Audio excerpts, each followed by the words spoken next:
पता ही नहीं चला कि कब उसका खेत गीला हो गया।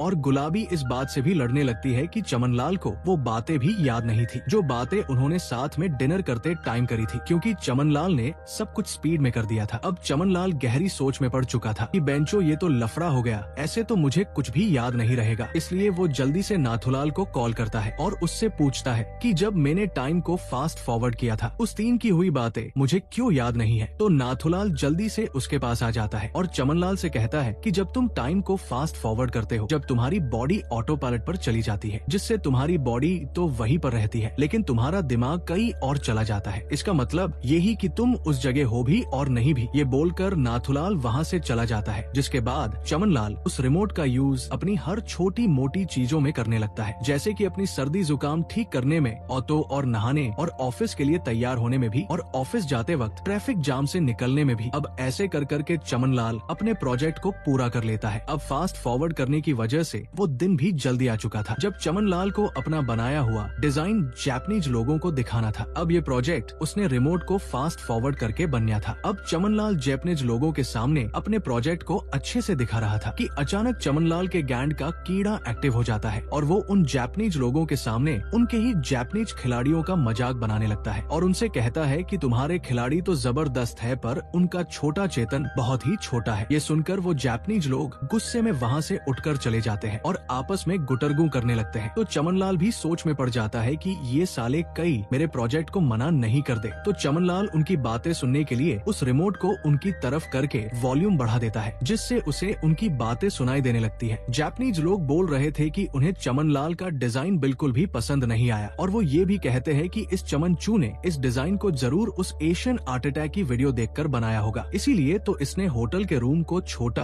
और लॉबी में नदी को बनाया है। तभी जापानीज का बॉस कहता है कि जल्दी खाना खाते हैं और यहाँ से निकलते हैं, जिसके बाद सभी जापानीज वापस टेबल पर आ जाते हैं। अब चमनलाल ने उनकी बातें सुन ली थी तो चमनलाल उन जापानीज से कहता है कि ये डिजाइन बिल्कुल ही खराब है, हमें इस होटल के रूम और बड़े कर देना चाहिए और ये हाल में किस गधेड़े ने नदी बना दी, इसे भी हटा दी जाए और इसकी जगह एक बार बनाएंगे। हमें तो बस हम सबके फायदे के बारे में सोचना चाहिए और खाना खाने के बाद में आप सभी को गुफा के मार्ट में लेकर चलूंगा, जहाँ जाकर हम सभी दबाकर कुल्फी फैलेंगे। ये सुनकर सभी जापानीज लोग खुश होकर वो प्रोजेक्ट चमनलाल की कंपनी को दे देते हैं। अब चमनलाल वहाँ से फ्री होकर अपने घर आता है, जहाँ वो अपने बच्चों के लिए साइकिल और अपनी गुलाबी के लिए महंगा पर्स लेकर आता है। तो गुलाबी चमनलाल से ये सब चीजें लाने का कारण पूछती है तो चमनलाल बताता है कि मैंने एक प्रोजेक्ट को पूरा कर दिया है, जिसकी वजह से मेरे बॉस ने मुझे अपनी कंपनी में पार्टनर बना लिया है। ये सुनकर गुलाबी खुश होकर चमनलाल पर चढ़ जाती है, जिसके बाद दोनों मिलकर खेत को पानी पिलाते हैं। अब अगले दिन चमनलाल स्टाइल मारता हुआ अपने ऑफिस जाता है, क्योंकि उसे लग रहा था कि अब तो उस आधी कंपनी का पार्टनर है। लेकिन जब उसके बॉस के सामने जाता है तो उसका बॉस बताता है कि तुम्हें अभी पार्टनर नहीं बनाया गया है, क्योंकि पहले तो तुम उस जापानीज कंपनी के होटल का स्ट्रक्चर और डिजाइन कंप्लीट करके दो, जिसके बाद ही मैं तुम्हें अन्य कंपनी में पार्टनर बनाऊंगा। अब ये सुनते ये चमनलाल की गैंड गुस्से से लाल हो जाती है, क्योंकि उस होटल के स्ट्रक्चर और डिजाइन को पूरा करने में उसे 3 से 4 महीने लग जाएंगे। और दूसरी बात ये थी कि चमनलाल भाई साहब ने अपने प्रमोशन वाली बात गुलाबी को बता चुका था, इसलिए चमनलाल बहुत गुस्सा होता है और वो रिमोट की हेल्प लेकर अपने बॉस को पहुंच कर देता है और अपने बॉस को दबाकर पीटने लगता है और वो अपने बॉस के मुंह के सामने पाट भी मार देता है। अगर आपके पास इतनी पावर आ जाए तो आप अपने बॉस के साथ क्या करोगे? वेल, ये सब करने के बाद चमनलाल अपने बॉस को पौध से हटाकर उनके सामने शरीफ बनने का नाटक करता है। इसके बाद चमनलाल परेशान होते हुए अपने घर आ जाता है। अब उसका प्रमोशन नहीं हुआ था, जिसकी वजह से चमनलाल काफी भड़का हुआ था। तभी उसके दोनों चुनू मुनू अपने बनाई हुई पेंटिंग उसके पास लेकर आते हैं, लेकिन चमनलाल अपने बच्चों को शाबाशी देने की जगह उनकी पेंटिंग का मजाक बनाता है, जिसकी वजह से उसके बच्चे रोते हुए वहाँ से चले जाते हैं। अब ये देखकर गुलाबी भी चमनलाल के पास आकर उससे झगड़ा करने लगती है, जिससे चमनलाल की गैंड और लाल हो जाती है। इसलिए वो उस रिमोट से अपनी लाइफ को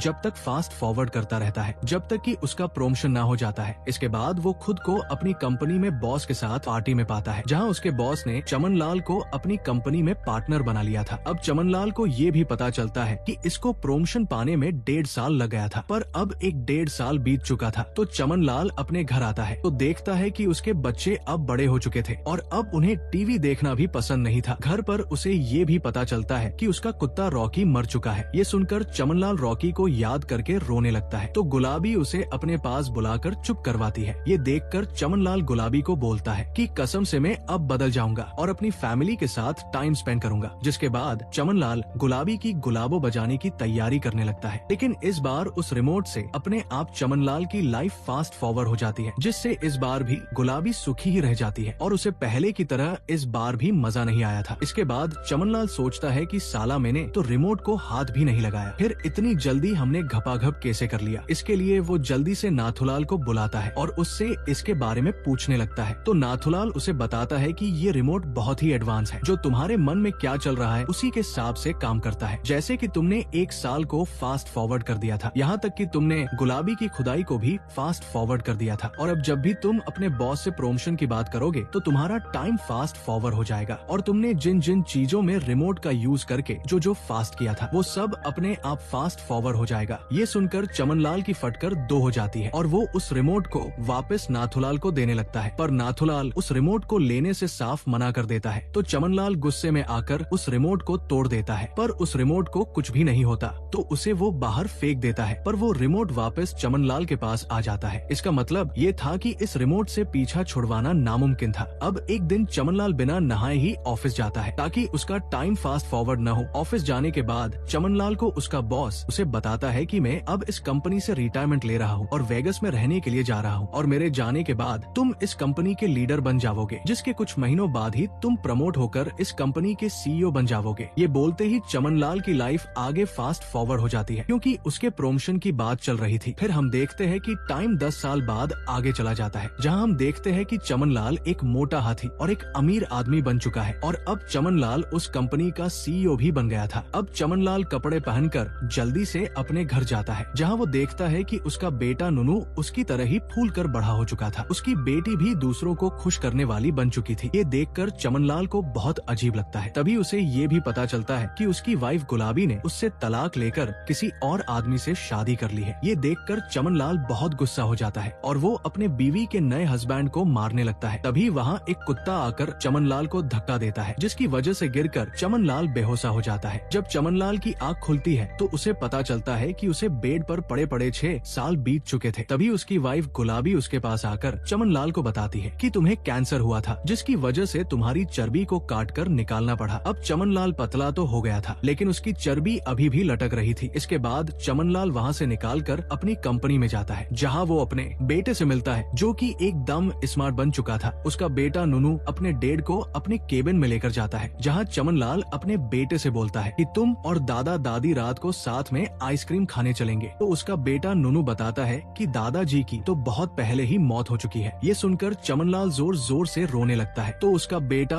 उसे चुप करवाता है। फिर चमनलाल अपने बाई की कब्र के पास जाकर वापस से उस रिमोट का यूज करता है, ताकि लास्ट बार वो अपने पिताजी के साथ आखिरी मुलाकात को देख सके। तो उसे पता चलता है कि उसके पापा लास्ट बार उसके ऑफिस आते हैं और उसको खाने के लिए इनवाइट करते हैं, बट चमनलाल के पास टाइम नहीं होता, इसलिए वो उनके साथ जाने से मना कर देता है। उसके पापा उसे समझाने लगते हैं, लेकिन चमनलाल उल्टा उनके ऊपर ही गुस्सा करने लगता है, जिससे उसके पापा रोते हुए वहाँ से चले जाते हैं। तभी चमनलाल के पास नाथुलाल आकर उससे माफी मांगते हुए कहता है कि मुझे दुख हुआ कि मैंने तुमसे तुम्हारे पापा छीन लिए, क्योंकि यही मेरा काम है। ये सुनकर चमनलाल नाथुलाल को मारने के लिए उसकी तरफ बढ़ता है, पर नाथुलाल गायब होकर वापस से आ जाता है। ये देखकर चमनलाल रिमोट निकलकर लाइफ को फास्ट फॉरवर्ड कर देता है, ताकि नाथुलाल से बच सके। अब चमनलाल अपनी लाइफ में बहुत आगे आ चुका है, जहाँ उसके बेटे की शादी चल रही थी। वो वहाँ अपनी माँ से मिलता है, जिसको देखकर चमनलाल रोने लगता है। जिसके बाद चमनलाल अपनी वाइफ गुलाबी के साथ डांस करने लगता है, जहाँ चमनलाल की दिल का धोरा पड़ता है, जिसकी वजह से वो वही बेहोश होकर गिर जाता है। जब चमनलाल की आँख खुलती है, वो देखता है कि वो हॉस्पिटल में है और उसके पास उसके बेटे और बेटी थे। तो चमनलाल अपने बेटे से पूछता है कि तुम्हारा हनीमून कैसा रहा। तो उसका बेटा बताता है कि काम की वजह से मैंने हनीमून को कैंसिल कर दिया था। तभी वहाँ नर्स आकर उन दोनों को बाहर निकाल देती है। चमनलाल भी जल्दी से वहाँ सर निकलकर अपने बेटे के पास जाने लगता है, क्योंकि वो बैठे से कहना चाहता था कि तुम्हें जो करना है करो, काम के पीछे